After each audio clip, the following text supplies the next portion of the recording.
Здравейте, мили астролюбители!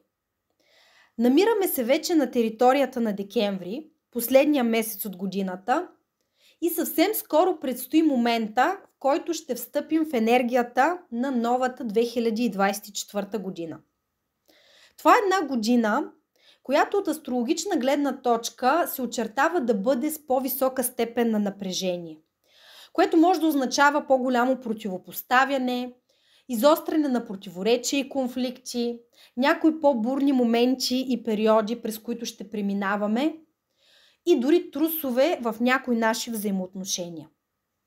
На едно друго ниво обаче, планетните енергии ни вливат силен импулс към промяна и действия в нова посока. Ще имаме заряд да се впуснем напред към нещо ново и да осъществяваме желания и намерения, за които досега вероятно не ни е достигал кураж. Какво точно ще се случи? Това, разбира се, зависи от индивидуалния хороскоп на всеки от нас, както и от нашите собствени действия, решения и избори. Но най-общо можем да кажем, че е възможно, например, най-накрая да си потърсим и да намерим нова, по-подходяща за нас работа, ако смятаме, че не се чувстваме удовлетворени на сегашното ни работно място и нямаме развитие, да кажем. Може също да се изправим срещу хора и обстоятелства, които по един или друг начин ни възпират, да преодолеем някакво препятствие, което изисква по-голяма смелост от наша страна, да реализираме творческа мечта или най-малкото да направим една смела крачка напред в тази посока. Може да прекъснем договорка, която вече не ни устройва, или така да я предоговорим, че да е по-справедлива за нас. Може също така да сключим нови връзки, партньорства, споразумения, които да подкрепят нашето бъдещо развитие. И изобщо темата за връзките и партньорствата е централна тема на следващата година и аз бих я формулирала така: как да осъществяваме желанията си в контекста на нашите връзки и партньорства и какви промени трябва да направим в тези свои връзки, партньорства, договорки, споразумения, за да бъдат те по-стабилни, по-балансирани, по-справедливи и да устройват и двете страни. Преди да навлезем в енергията на новата година обаче, нека напомним, че през декември ни предстои едно познато на повечето хора вече астрологично събитие. Това е ретроградния Меркурий. Този път ретроградния Меркурий ще бъде в знаците Козирог и Стрелец. Той ще започне на 13 декември и ще приключи на 2 януари 2024, като тези от вас, които са наясно как действа ретроградния Меркурий, знаят, че неговото влияние се усеща по-рано, дни преди да започне същинската ретроградна фаза. Така че вече сме 6 декември и предполагам, че някои от вас вече усещат това задържащо влияние и съответно темите, които ще отработваме, върху които ще мислим, които Меркурий ще изкарва наяве до края на тази година и началото на следващата, тези теми вече са на дневен ред. Разбира се, няма нужда да се плашим от ретроградния Меркурий, той не е нещо толкова притеснително. Всъщност, ретроградния Меркурий е една малка спирачка, която Вселената ни поставя.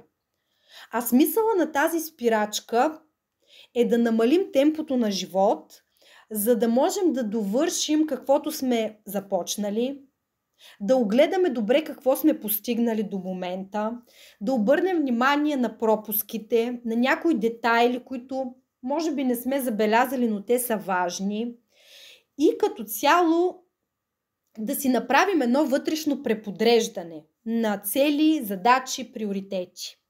Така че след като мине ретроградната фаза, а това ще стане на 2 януари, вече да сме по-наясно какво ще правим оттам нататък и да тръгнем с пълна сила напред.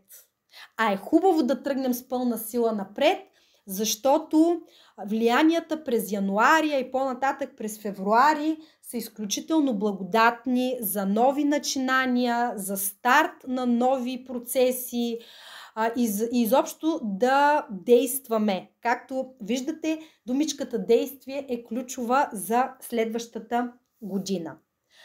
Та да обобщя.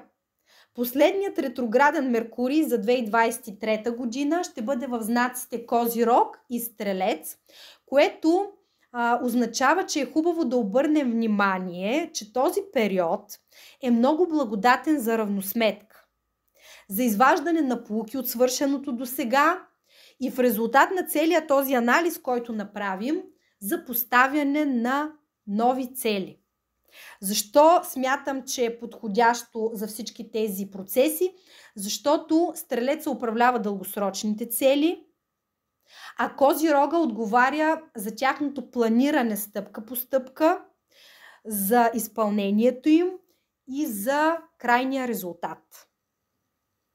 Та когато говорим за целеполагане и за осъществяване на цели, бих искала да ви разкажа за нещо, което създадох през тази година и което може да ви помогне в процеса на целеполагане и реализация на вашите цели и мечти през следващата година.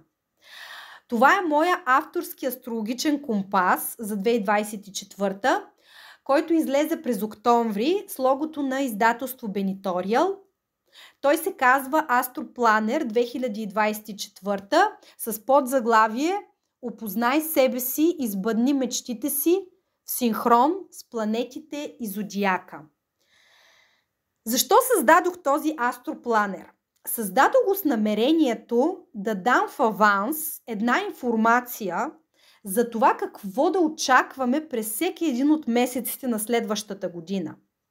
Какви са астрологичните влияния и какво означават те на разбираем език? Как да приложим тези знания в своето собствено всекидневие и как да се възползваме, за да можем да осъществяваме плановете и мечтите си. Не се притеснявайте, ако не сте много нати с астрологията, но пък имате интерес към нея.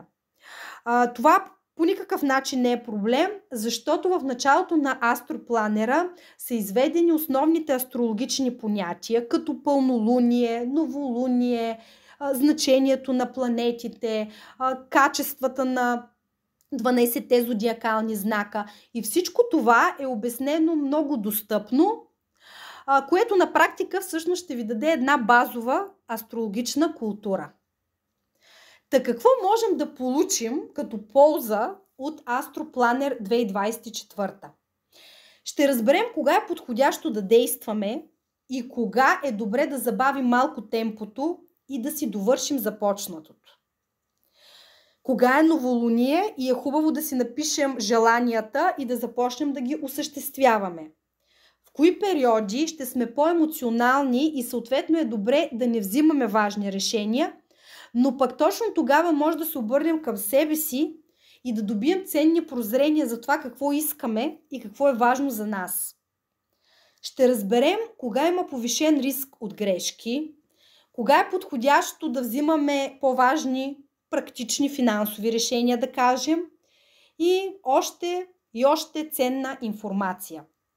Изобщо обясненията в планера ще ви дадат един страничен поглед към вашите собствени преживявания през годината и ще ви помогна да си обясните какъв евентуално е техния смисъл, към какво ви подтикват тези влияния, какво искат да извадите от себе си и да проявите във външния свят. Интересен е раздела как да планираме 2024 година с енергията на планетите. Защо смятам, че този раздел е интересен? То още в самото начало на планера. Защото всяка планета всъщност е символ на определена сила вътре в нас. И когато ние обърнем внимание на тази сила и още в началото на годината дадем намерение да я признаваме и да я зачитаме, имаме по-голям шанс тя да се прояви по творчески, по продуктивен начин, да намери поле за изява и съответно това ще ни помогне да я впрегнем в действие и да изживеем една по-щастлива и по-смислена нова година. Това, в което съм вложила най-голямо творчество в астропланера, са идеите и упражненията по новолуние и пълнолуние. Тези упражнения са насочени към себепознание най-вече, но в същото време дават идеи какви дейности подхождат на всеки знак.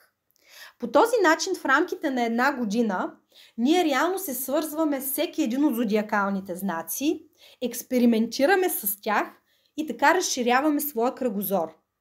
Това ни помага да сме в синхрон с Вселената и да осъществяваме по-добре намеренията и желанията си.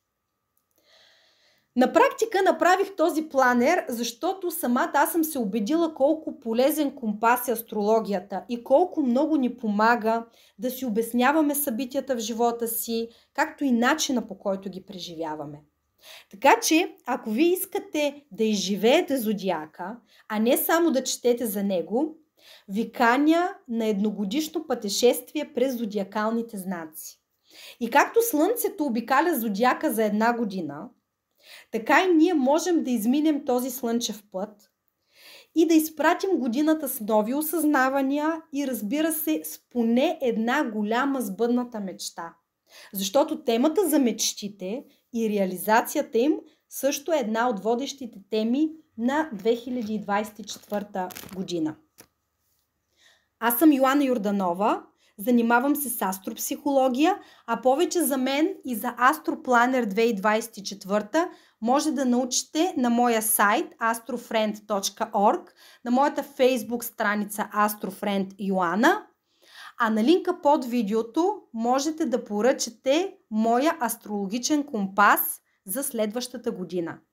Желая ви едно наистина много вълнуващо пътешествие през 2024 година в синхрон с планетите и зодиака.